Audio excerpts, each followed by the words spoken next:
Bismillahirrahmanirrahim. Assalamualaikum warahmatullahi wabarakatuh.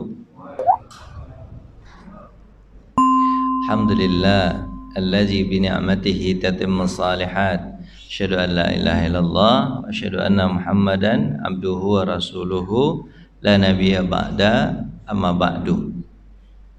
Jemaah yang dirahmati Allah, ini pertemuan terakhir mungkin bagian surga ini. Kenapa? Karena setelah ini nanti akan pelajarannya berlanjut dengan pelajaran akhir zaman. Jadi buku itu dia kan ada sekitar 1000 halaman. Ya, tentang surga ini memang panjang dia. Sekitar 250 halaman. Panjang sekali. Mungkin Imam Al-Qurtubi ingin menjelaskan kepada kita bahwa penting surga biar hidup kita yang susah di dunia ini menjadi nyaman. Dibuatkan gambaran-gambaran surga. Tapi setelah ini pelajarannya apa? Akhir zaman. Mulai nanti dari kabut, kemudian datang Nabi Imam Mahdi, Nabi Isa, habis itu Dajjal, Ya'juj Ma'juj, kayak gitu. Itu pelajarannya. Jadi untuk mempersiapkan kematian yang di akhir. Kalau ini kan pelajarannya kan at-tazkirah bi ahwalil maut wa umuril akhirah. Pembahasan itu dimulai dari meninggal. Dari mana, Pak? Meninggal. Habis meninggal? Ya pokoknya meninggal, kemudian apalagi cara-cara meninggal. Bapak masih ingat nggak? Lupa semua, bos, sudah lama. Ya kan itu ceritanya, meninggal, cara meninggal, persiapan yang akan meninggal, apa yang harus dia ucapkan ketika akan meninggal dunia. Kan itu disebutkan. Sampai pelajaran kita tentang surga, habis itu neraka, neraka dulu, habis itu surga. Nanti diakhiri sekitar 250 halaman lagi tentang apa, Pak? Akhir zaman. Akhir apa, Pak? Akhir zaman. Bukan meninggal satu-satu lagi, tapi meninggal rame-rame atau keseluruhan. Nah, pembahasan itu kayaknya cocok juga dengan keadaan Palestina sekarang kan, akhir zaman. Karena kan Nabi mengatakan kebaikan ahli Syam adalah gambaran dari kebaikan muslim dunia, dan keburukan ahli Syam adalah keburukan muslim dunia. Jadi sekarang orang Syam gimana? Keadaannya baik-baik saja atau bahaya atau buruk? Memprihatinkan. Nah, begitu juga lah keadaan iman seluruh apa, Pak? Muslim di dunia. Baik, ini terakhir pertemuan kita tentang apa, Pak? Surga. Karena sudah 3 kali atau 4 kali, 3 kali mungkin tentang surga ini. Baik, sekarang bidadari di surga. Bapak suka nggak bidadari? Bapak kalau udah bahas ini udah malas ya. Lama betul bosan. Bidadari di surga.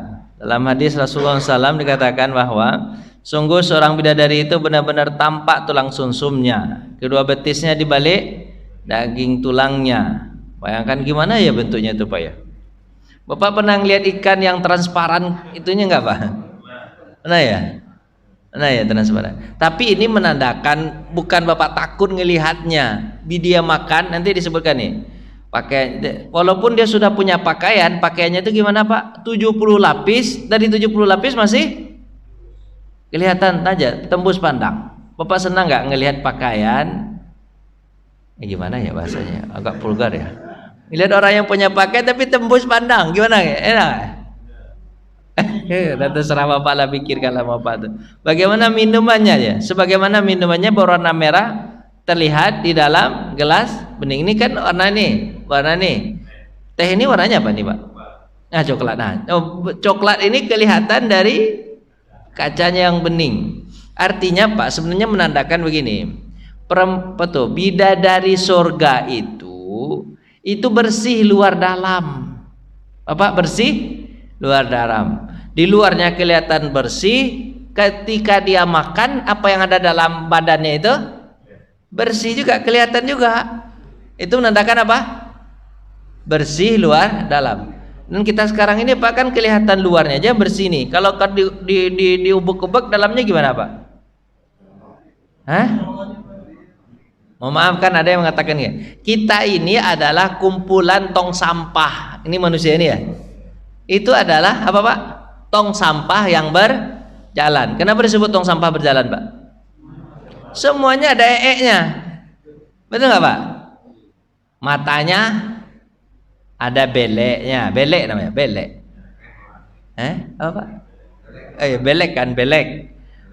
Ya, giginya jigong, telinganya upil, upil ini ya, upil ini, di hidungnya ada upil, telinganya kotoran. Sebutlah Pak, apalagi dalam perut. Oh, itu aja isinya semuanya. Tapi bidadari surga luar dalam kelihatan bersih. Bapak paham nggak? Nah, pokoknya paham-pahamkan aja lah, begitu caranya Allah menjelaskan. Intinya hikmahnya bahwa bidadari itu bersih, kelihatan luar dalam. Sungguh para wanita dunia masuk surga. Ini. Jadi Bapak Ibu jangan apa? Kepengen bidadari, karena wanita dunia, istri Bapak yang Bapak beristri di dunia itu lebih cantik daripada bidadari karena amal yang mereka lakukan.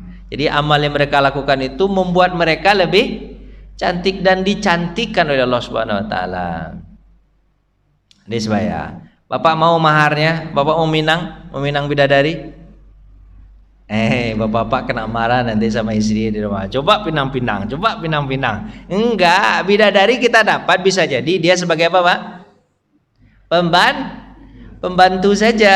Yang menjadi permaisurinya siapa? Ibu-ibu jangan marah dulu. Ibu-ibu jadi permaisuri, bidadarinya sebagai apa? Pembantu saja. Dan cara mendapatkan bidadari, maharnya apa, Pak? Ini udah sampai ya. Saya mendengar Nabi SAW bersabda, jangan-jangan ini sudah selesai nih Pak Haji. Iya berarti ini cepat aja nih. Apa tuh? Mengambil sampah di masjid. Ini adalah mahar bidadari. Murah betul Pak ya? Murah betul nggak Pak? Bapak dulu nikah pakai maharnya apa? Seperangkat alat sholat, bukan ngambil sampah di masjid. Maharnya adalah ngambil sampah di masjid tunai. Enak betul Pak ya? Ini yang beli sampah di masjid. Makanya beruntung sekali. Ustaz siapa Pak? Yang tinggal di masjid Pak? Pak Semisbah ya. Beruntung betul. Udah banyak betul bidadarinya. Apa kalau ingin minta sama beliau? Banyak bidadari ini. Apalagi kalau dia yang vakum Pak. Vakum Pak. Sekali vakum dapat berapa itu Pak? 10 bidadarinya. 20 bidadarinya. Banyak dia dapat bidadari. Lanjut. Pasangan di surga. Muawiyah bin Abi Sufyan pernah meminang Ummu Darda.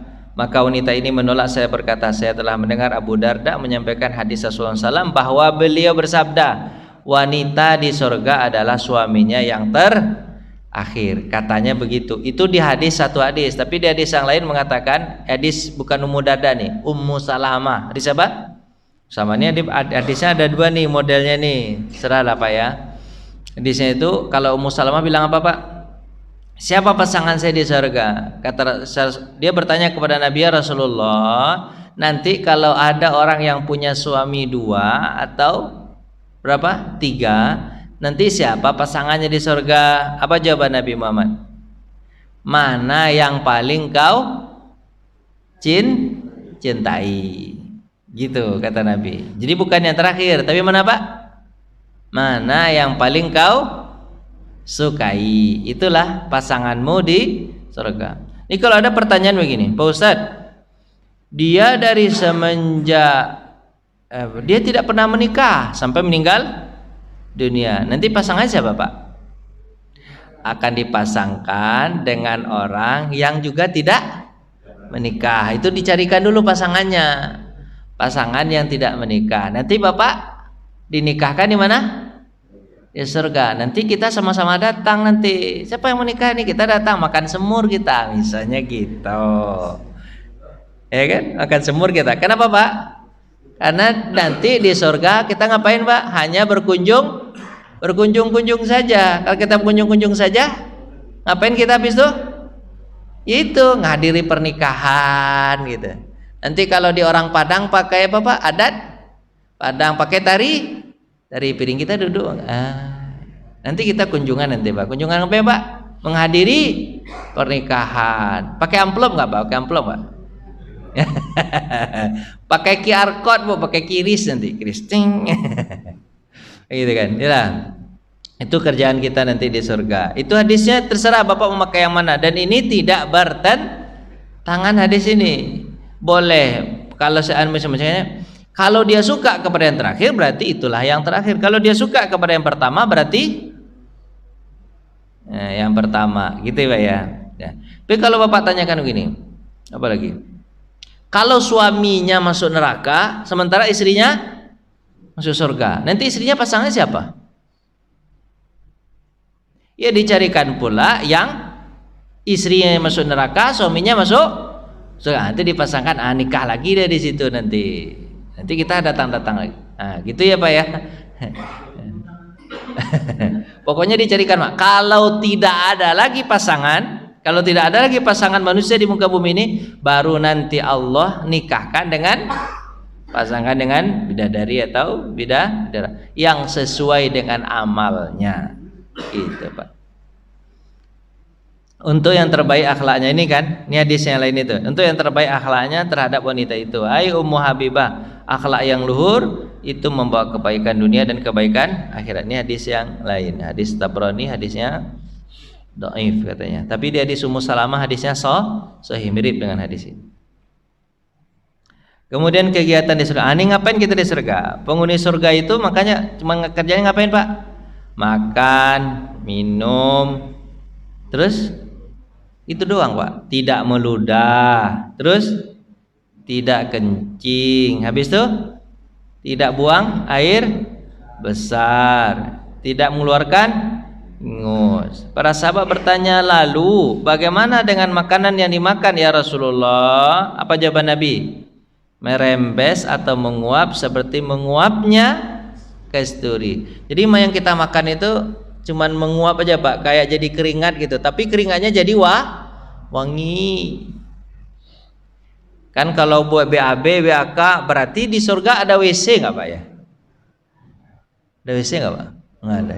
Jadi Bapak pikir-pikirkan pula nanti, macam mana lah ya Pak Ustadz, dia udah makan tapi nggak buang air besar, buang air kecil, gimana gembung perut kita nanti Pak Ustadz? Ya susah juga saya jawabnya. Yang jelas tidak akan gembung. Coba lihat Pak ini, kayak ada nih. Nah, bukan ya. Nanti ada itu hadis Nabi, dia lanjut aja lah. Apa kata Nabi SAW? Orang itu tidak akan pernah tua, tidak akan pernah apa, Pak? Letih, tidak akan pernah. Pokoknya Pak, walaupun kita makan banyak-banyak, tapi kita tidak akan pernah merasakan mules. Karena dia menguap seperti apa, Pak? Minyak kasturi. Cuman nggak bisa digambarkan sekarang. Bapak kalau ingin tahu masuk surga dulu. Kalau ada masuk surga nanti baru Bapak tahu, oh begini rasanya. Kalau sekarang digambarkan susah nggak, Pak? Susah gambarkannya. Kalau ingin punya anak di surga bisa nggak, Pak? Bisa. Apabila seorang mukmin ingin punya anak di surga, maka terjadilah mengandung. Yang mengandung siapa, Pak? Istrinya atau suaminya? Ya istrinya lah. Istrinya mengandung, lalu langsung melahirkan. Kalau di dunia kan susah ya punya anak, Pak ya. Gimana punya anak, Pak? Ngandung dulu, ibu-ibu owek dulu, ngidam dulu. Berapa lamanya? 9 bulan. Pas melahirkan sakit dulu, berdarah-darah dulu, kan gitu ya.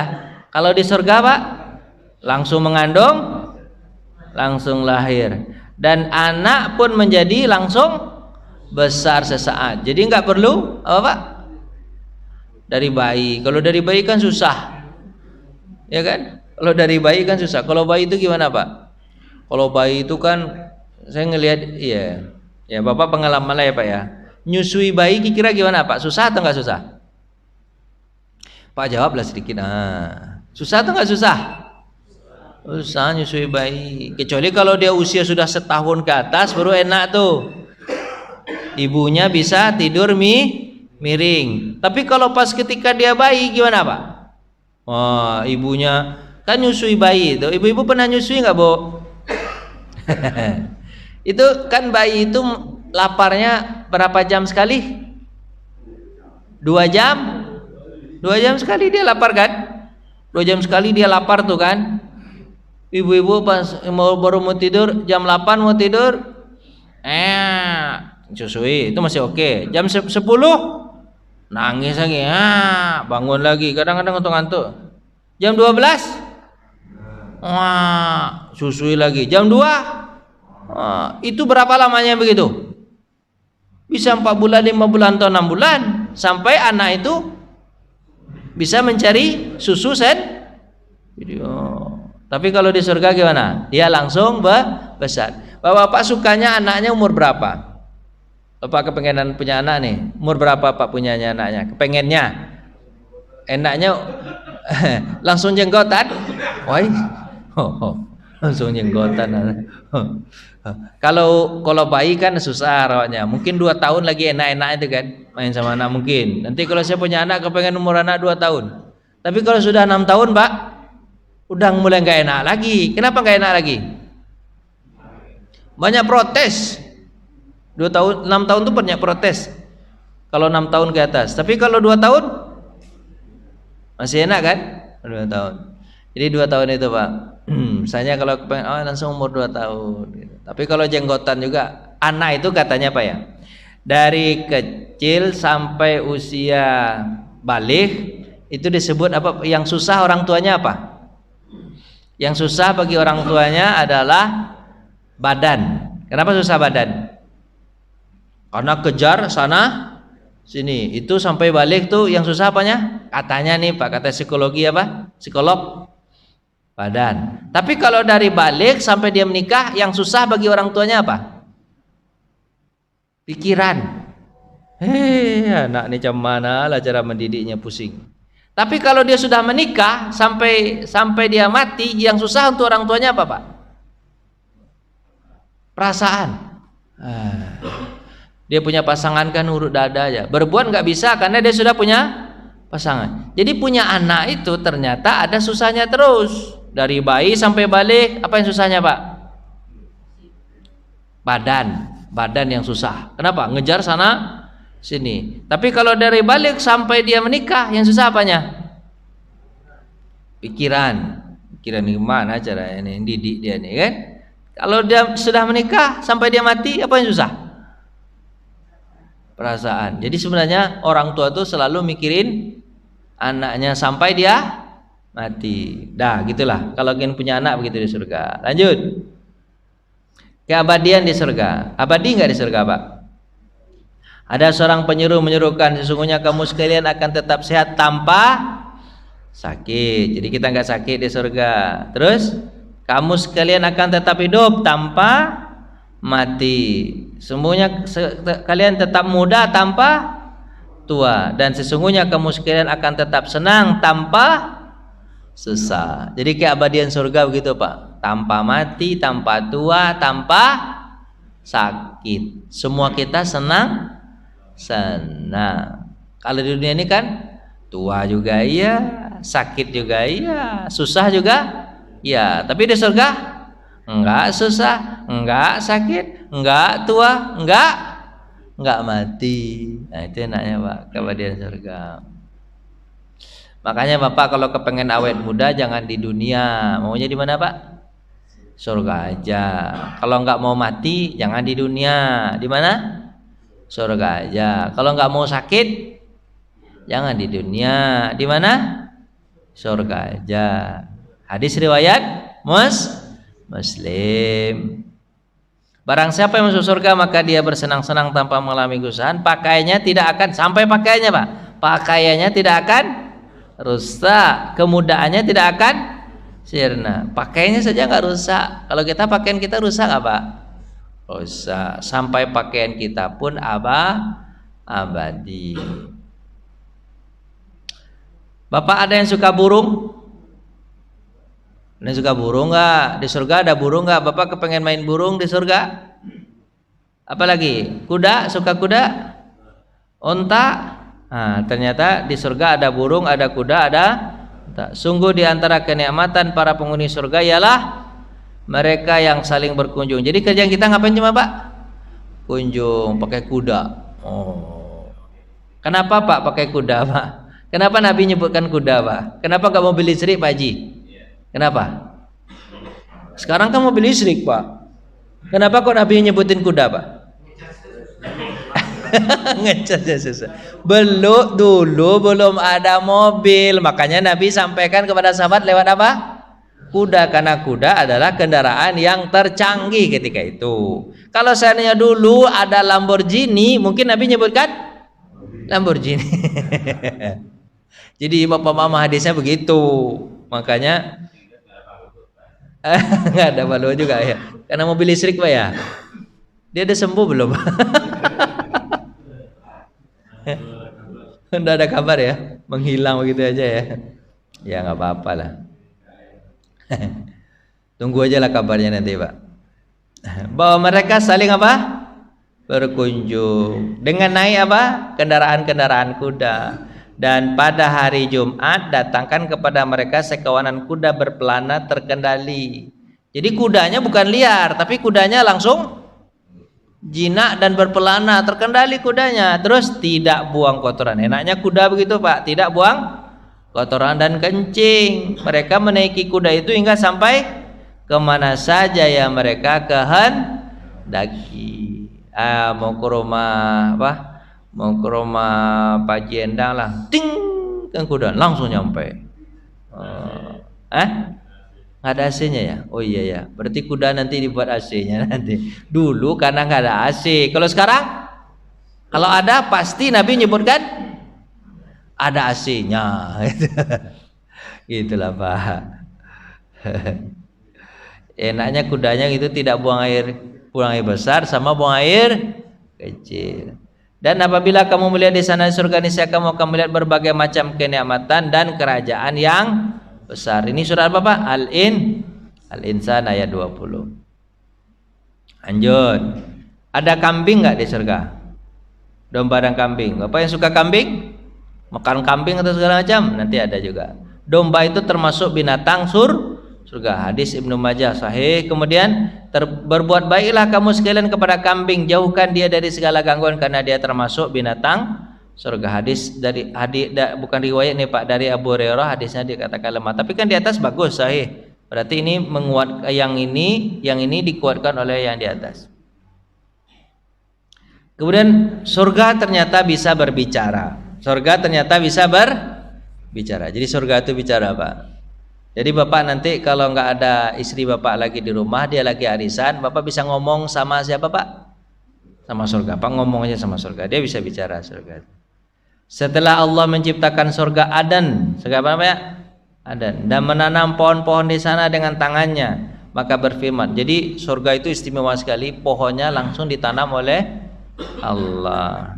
Maka berfirmanlah Allah kepada surga, bicaralah, kata Allah kepada surga. Akhirnya berbicaralah surga. Apa kata surga? Sungguh beruntunglah orang-orang beriman. Qad aflahal mu'minun. Jadi surga itu nanti Pak, ketika Bapak masuk langsung dia bicara. Selamat datang Tuhan, kayak gitu. Tuhan baik sekali, Tuhan gagah, Tuhan ganteng.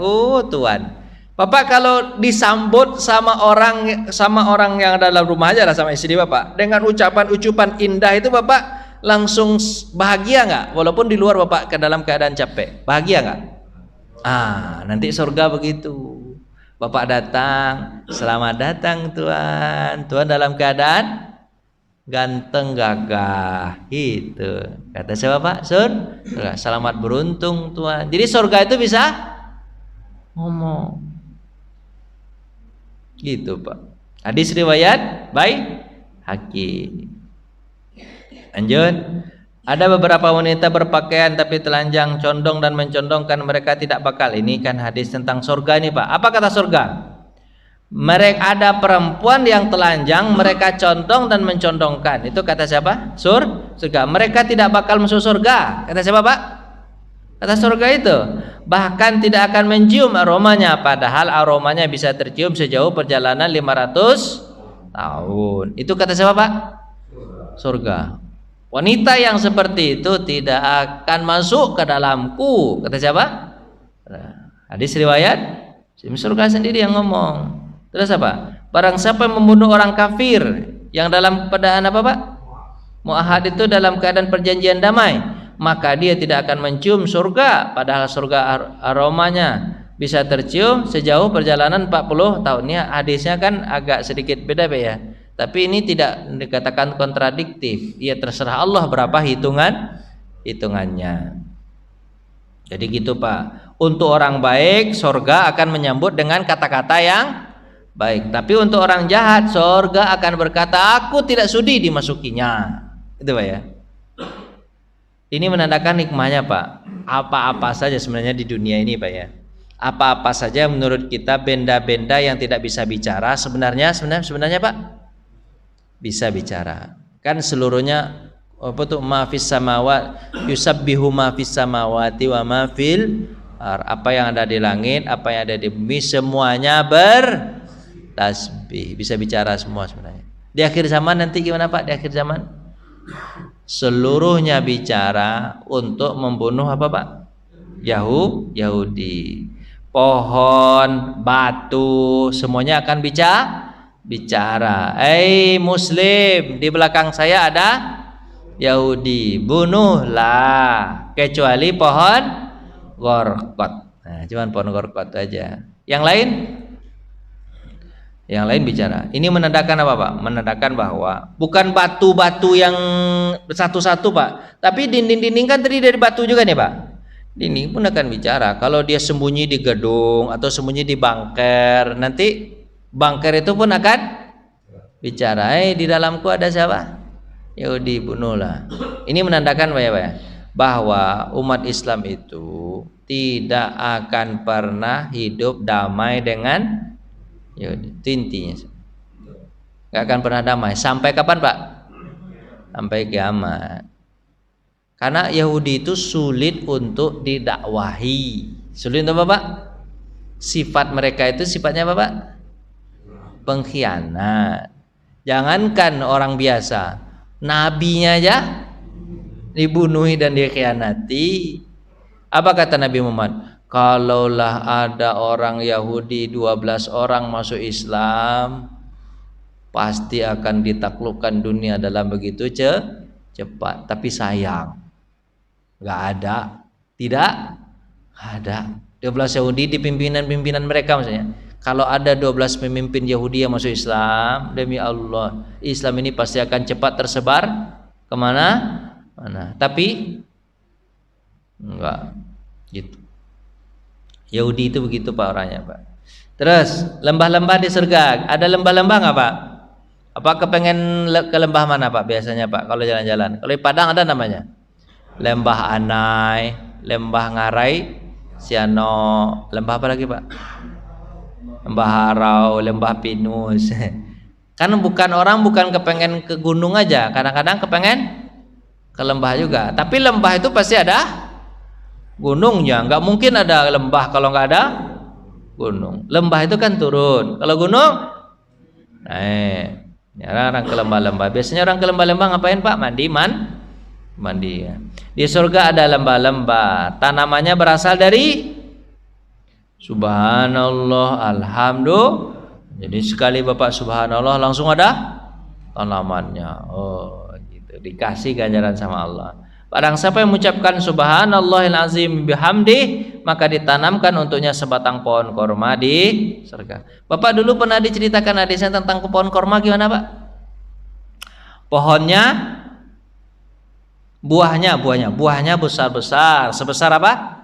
Ember, kata Nabi. Lembutnya seperti keju, putihnya seperti susu, manisnya seperti madu, dan tidak berbiji. Kalau dipetik maka langsung tumbuh lagi. Nah, itu enaknya. Bapak pernah nggak makan kurma tapi besarnya besar ember, lunaknya seperti keju, lembut sekali. Putihnya kalau dia putih susu, gitu ya. Terus apa lagi Pak? Manisnya seperti madu, tidak berbiji. Kalau dipetik langsung tumbuh lagi. Oh, indahnya. Bapak sekarang kan punya pohon mangga tuh, tumbuhnya sekali berapa tuh? Sekali setahun. Kalau dipetik, kapan nunggunya lagi? Tahun depan, gitu kan? Indahnya di surga luar biasa. Penghuni surga terendah. Ini kita udah jelaskan kemarin dulu nih Pak. Gimana penghuni surga terendah Pak? Yang paling terendah, orang yang terakhir masuk surga. Gimana Pak? Ini kan hadisnya panjang ya. Dia mesti sebutkan bahwa penghuni surga terakhir masuk surga ditawarkan dapat kerajaan seperti seorang raja. Maksudnya Nabi Sulaiman alaihi salam. Lalu ditambahkan seperti itu lagi, lalu ditambahkan seperti itu lagi, ditambahkan seperti itu lagi sampai 10 kali lipat. Ini hadisnya sudah jelaskan kemarin dulu ya Pak ya. Tentang orang terakhir masuk surga. Dia bilang apa Pak? Ketika dia akan dikeluarkan dalam surga, Allah nggak langsung keluarkan. Allah hanya perlihatkan telaga Kausar untuk apa Pak? Untuk mandi. Terus dia bilang apa? Ya Allah, boleh nggak aku ke telaga itu atau ke danau itu kan? Untuk apa kata Allah? Pengen mandi. Kenapa? Gosong. Habis gosong, Mbak tuh kepengen mandi. Apa kata Allah? Kalau aku izinkan kau sampai di sana. Jadi ini sudah perkataan Pak. Kalau Allah tak izin, maka dia tidak akan beranjak dari situ. Tapi kalau Allah izin, baru dia beranjak. Apa kata Allah? Kalau aku izinkan kau sampai ke telaga itu, nanti setelah ini, apakah kau tidak punya permintaan lagi? Apa jawaban dia Pak? Enggak ya Allah, aku enggak akan minta-minta lagi. Ini permintaanku yang terakhir. Baiklah kata Allah, diizinkan untuk sampai ke telaga itu. Sampai ke telaga dia mandi. Oh, hilang gosongnya, putih bersih badannya. Habis itu Allah perlihatkan lagi apa Pak? Pohon. Kan di sini gitu ya. Allah perlihatkan apa Pak? Pohon. Apa kata dia? Ya Allah, habis mandi ini lapar, kepengen makan. Boleh nggak kau sampai ke pohon yang berbuah itu? Tapi tadi kau sudah janji kata Allah. Apa Pak? Tidak akan minta lagi yang lain. Sampai gitu ya. Kan Bapak udah paham di situ. Udah paham belum? Nggak belum paham. Ini diulang lagi. Ya udahlah, diulang lagi. Sampai ke pohon, sampai di pohon gimana Pak? Habis dia makan, kenyang, ada izinkan kan? Habis itu Allah pilihankan apa? Teras surga. Ya Allah, bisa nggak sampai ke teras itu? Apa jawab perkataan Allah? Kan kau sudah apa Pak? Janji tidak akan minta lagi. Ini yang terakhir ya Allah, betul-betul yang terakhir. Setelah itu aku tidak minta lagi. Karena kalau di pohon ini nanti kalau kehujanan, kalau hujan basah aku. Tapi kalau di teras kan nggak basah. Sampai kemudian Allah izinkan. Sampai di teras Allah buka apa Pak? Pintu surga. Woi, tercium wanginya. Nampak orang di dalam duduk-duduk santai-santai sambil nonton film selamanya. Duduk-duduk di kursi. Oh ya Allah, indah betul. Kalau di teras ini nggak ada yang melayani. Kalau di sana dilayan. Oh indah betul kalau masuk. Ya Allah, boleh kan nggak masuk? Jangankan ke dalam-dalam, lu tengah-tengah, di pinggir-pinggir itu aja boleh. Apa kata? Bukankah kau sudah minta yang terakhir? Apa kata? Ini yang terakhir betul ya Allah. Jadi Allah berikan bertahap itu biar apa Pak? Biar terasa apa Pak hikmahnya Pak? Biar terasa nikmat. Sebab kalau langsung jadi, terasa nggak nikmatnya Pak? Enggak, dia enaknya itu bertahap.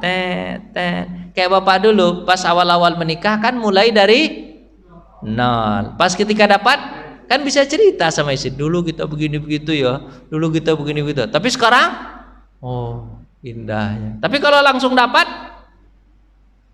nggak indah Pak ya. Itulah intinya. Sampai dia di situ kemudian Allah bertanya, "Redokah engkau?" Apa jawaban dia?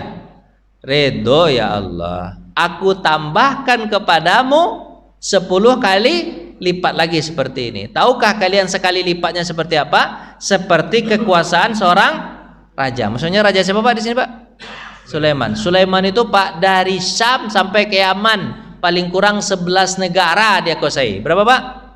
11 negara kan 4 Syam ke Yaman itu kan negeri Arab semuanya tuh 7 kan 11, taruhlah 11 negara, 11 negara kali 10 jadi berapa? 110 negara itu untuk orang yang terakhir masuk surga. Setelah itu gak ada lagi orang masuk surga. Berarti kalau orang yang pertama surganya gimana Pak? Aduh, gak bisa digambarkan itu, luas betul itu. Terus kalau luas gimana cara nyapunya ya Pak ya? Nah, terserah Bapak lah. Sedangkan penghuni surga tertinggi dimuliakan Allah. Ini berikan sebesar yang tidak disedetik dari hati manusia. Lanjut. Keridhaan Allah di surga. Jadi Allah ridha Pak. Sungguh Allah Ta'ala berfirman kepada seluruh penghuni surga, hai penghuni surga. Mereka menjawab, labbaika wa sa'daika ya khairu biyadaik. Itu jawaban yang luar. Kami penuhi panggilanmu dengan mohon kebahagiaan darimu dan segala kebaikan ada di. Dan itu jawaban kita. Saking bahagianya Bapak kalau dipanggil nggak? Panggil Pak. Bapak jawabannya apa? Ya, kan jawabannya ya, pendek aja. Tapi kalau Allah yang panggil karena Allah kasih nikmatnya saling banyak, apa jawabannya Pak? Labbaika wa sa'daika wal khairu biyadik. Itu kan. Aku penuhi panggilanmu ya Allah, segala kebahagiaan datang darimu. Kemudian di tanganmu lah semua kebaikan. Oh, jawabannya panjang begitu Pak. Jadi Bapak kalau kepengen apa tuh? Kepengen baik ya begini jawabannya. Pak, labbaik aja udah bagus Pak daripada iya ya. Allah berkata, apakah kalian ridho? Kata Allah. Allah jawab nih. Apa kata dia Pak? Berkanya, kenapa kami tidak ridho ya Allah? Padahal Engkau benar-benar telah memberikan apa-apa kepada kami dan Engkau berikan apa tuh? Ya, apa tuh? Yang tidak Engkau berikan kepada seorang makhlukmu. Kami ridho ya Allah, itu intinya. Allah berfirman, tidakkah kalian mau aku beri lebih? Apa jawaban dia? Mereka, ya Tuhan kami, apa yang lebih lagi daripada ini? Kami dah banyak betul dapat. Seolah-olah dia mengatakan itu yang luar biasa. Padahal Allah kepengen tambah. Allah berfirman, aku curahkan keridhaanku kepada kalian, maka aku tidak akan murka kepada kalian sesudah itu. Sesudah itu. Jadi keridhaan Allah ternyata luar biasa. Jadi Pak kalau kita dikasih apa-apa kita suka, tapi keridhaan Bapak mau nanya nggak? Ini udah habisnya. Ada yang terakhir Bapak melihat Allah. Ini terakhir nih Pak. Nanti apabila seluruh penghuni surga telah masuk surga, maka Allah berfirman kepada mereka, apakah kamu sekalian menginginkan sesuatu yang perlu aku tambahkan? Nanti ada di ayat Al-Quran, fahal min mazid, ada tambahan-tambahannya enggak? Tambahannya itu maksudnya apa Pak? Bukankah engkau telah menjadikan wajah kami putih dan bukankah engkau telah memasukkan kami ke dalam surga? Apa jawaban Allah? Maka Allah mengasih tambahannya apa Pak?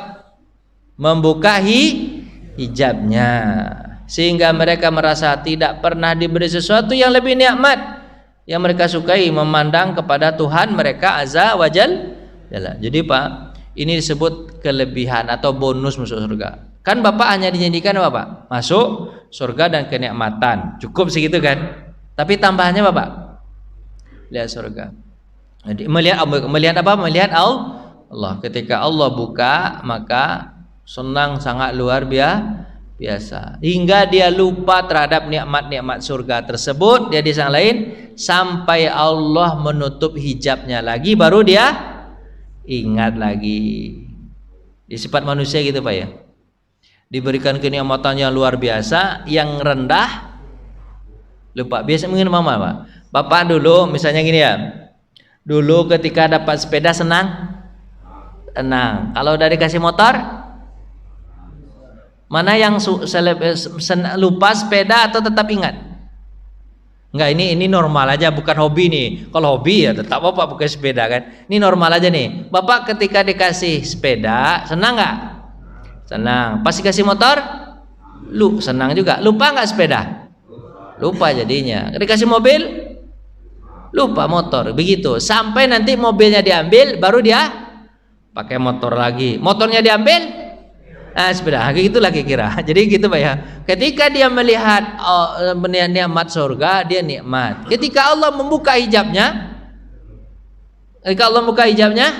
lupa dia terhadap nikmat sampai Allah tutup lagi, baru ingat lagi. Itu dari hadis itu, Pak. Jadi ternyata Allah itu melebihi dari kenikmatan surga. Cepat aja Pak, dah habis jadinya. Salam Allah. Jadi Allah akhirnya mengucapkan salam. Tatkala para penghuni surga berada dalam kenikmatan, tiba-tiba tampaklah oleh mereka sinar di atas mereka, dan ternyata Tuhan itu melihat mereka seraya mengucapkan Assalamualaikum. Allah sendiri mengucapkan salam, enak gak Pak?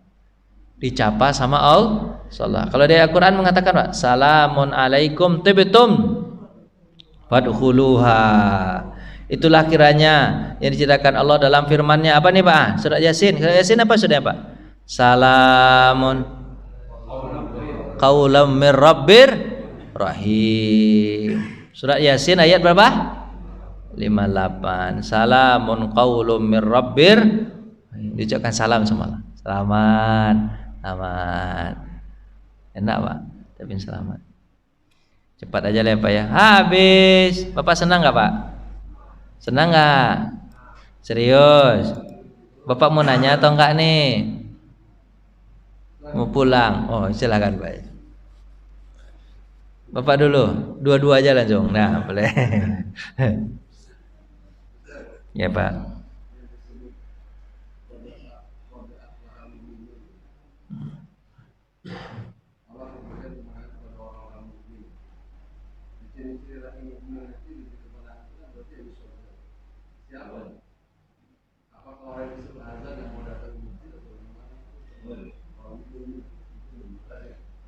Siap.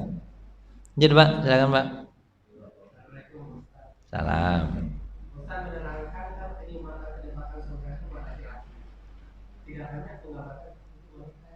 Iya. Diskriminasi ya. Diskriminasi Pak ya. Iya nggak etis ya. Ibu-ibu sedih nggak Bu? Yang ceritakan untuk laki-laki aja bidadari. Untuk kami apa? Kata ibu.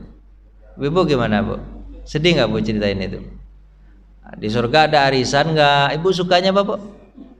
Arisan. Habis apa? Emas. Ya kan? Itu. Jadi gini Pak. Kalau dalam Al-Quran itu kitabnya gini. Kalau disebutkan untuk laki-laki, berarti perempuan ikut di dalamnya.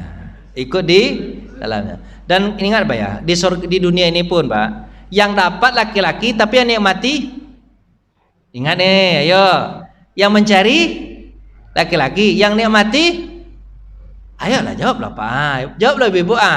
Yang mencari laki-laki, yang menikmati siapa sebenarnya? Jawablah dikit Ibu. Bapak yang banting tulang, habis itu dapat rumah, siapa yang ada di rumah? Siapa yang di rumah? Istri. Suami panas-panas pakai mobil motor segala macam, di rumah istri pakai AC. Senang nggak? Habis itu apa? Yang cari duit suami, yang beli emas istri. Suami boleh pakai emas? Nggak boleh. Yang cari duit suami, pakainya begitu-begitu aja. Istri 3 kali gantinya. Udah 3 kali ganti baju istri itu. Mana coba lihat, maaf nih. Mana yang lebih banyak baju suami atau baju istri? Coba lihat di mana? Di lemari. Coba lihat siapa yang banyak? Tuh. Apa? Jadi walaupun disebutkan laki-laki di sini Pak, sebenarnya nikmatnya untuk istri. Laki-laki ini cuma dapat nama aja Pak. Dapat nama aja, tapi yang menikmati siapa? Istri. Jadi gitulah kira-kira gambarannya Pak, gambaran surga. Baik, pertanyaannya adalah tentang qad aflahal mu'minun. Kan nanti setelah itu kan ada ayat berikutnya Pak. Siapa yang beriman tadi? Allazina hum fi sholatihim khasyu'un. Orang yang beruntung itu adalah orang yang sholatnya khusyuk. Terus apa lagi Pak? Ayolah Pak.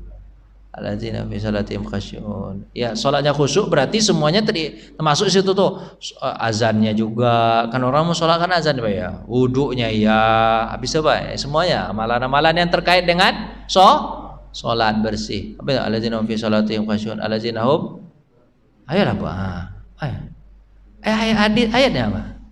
Pak Haji, tolong Pak Haji. Ayat berikutnya Pak Haji. Orang yang beruntung tuh Pak Haji. Allazina hum fi sholatihim khasyu'un. Anil lagwi Udah terlewat ya. Terus apa, Pak?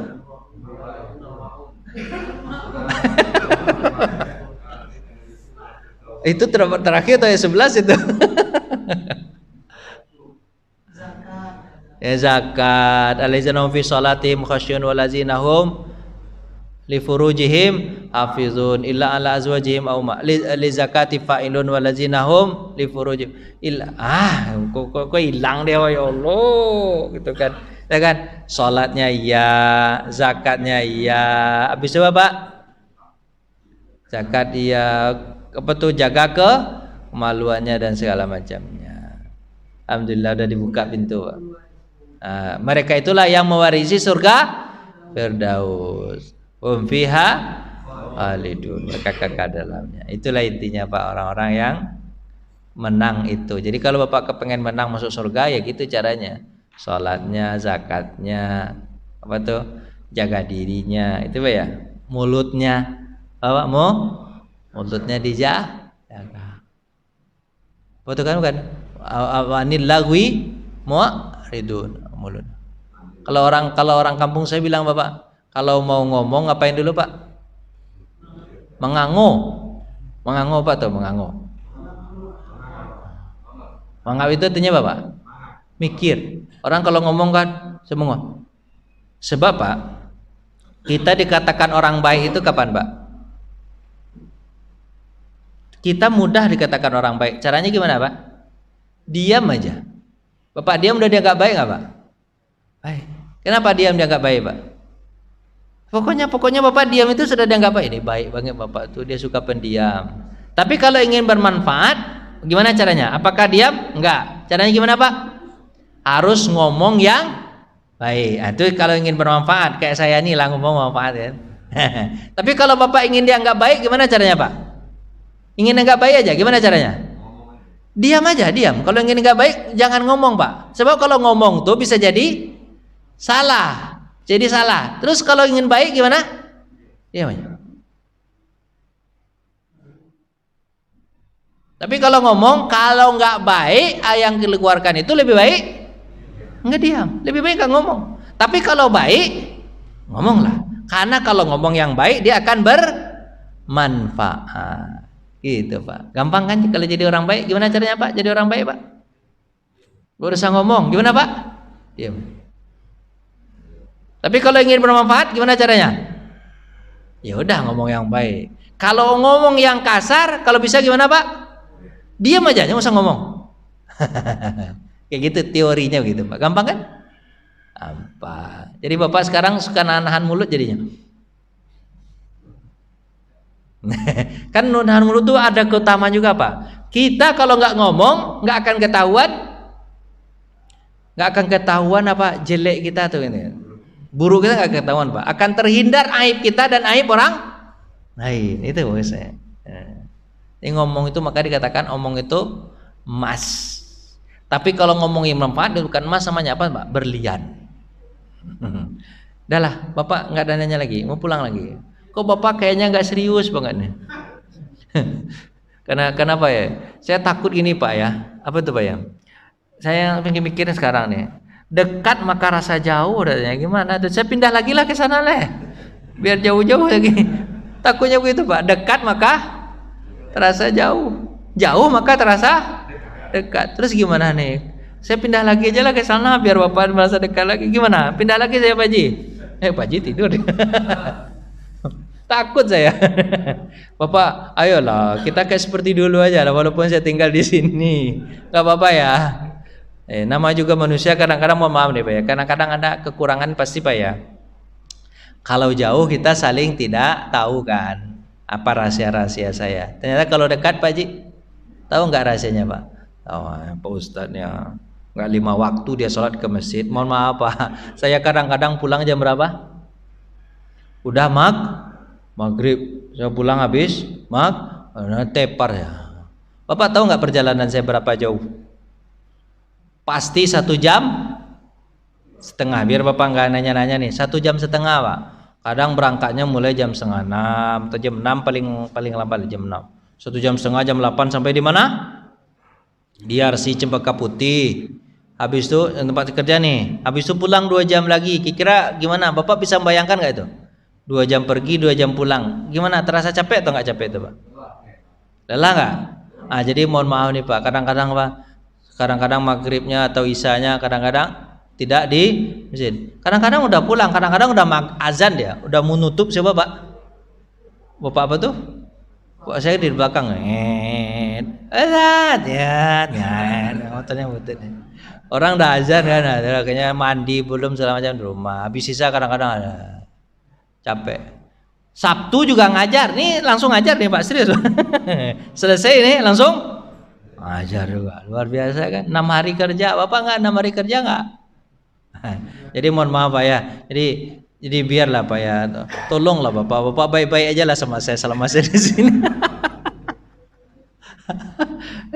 Terima kasih ya Pak ya, Ibu ya. Kasih ya. Kita tutup aja dengan baca alhamdulillahirabbil alamin. Assalamualaikum warahmatullahi wabarakatuh.